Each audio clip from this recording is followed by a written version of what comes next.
Hey, welcome back to Home Studio, and this is a quick video on exporting a multi-page PDF, which you cannot do by default. It will only export one page at a time as a PDF. So what can you do? Here's my design. I have this really cool clover on one page, and then on page 2 I have this heart, and I put a nice gradient on it, and I want to make a multi-page PDF. What do?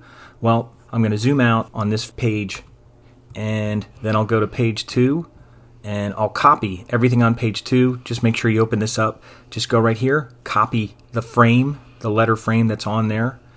I'll use Command C, and then I'll go back to page 1, and I'll do Command V, and I'll paste that. And you can move it aside of it, or you can move it down below. So if you just put those on separate frames like that, and you could just line them up like that, then if you go to File, Export Frames to PDF, I'll open it up.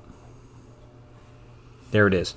Page 1, page 2. That's it. That's the only workaround I have right now. I thought you could make them from multiple pages, but you have to have multiple frames. So if you're planning on making a multi-page PDF and multiple ideas that you want to show someone, I guess my recommendation, instead of using pages, unless pages help you organize your information in the beginning, then put them on separate frames. But you could always do it after the fact if you need to, especially if you have a lot of pages and there's only some you want to use. That way, then you could build something out of it. Or you could duplicate your document. You could just go to your document here and duplicate it and make one where you put all of your frames on a single page and then print it out like that. So that's a multi-page PDF in Figma.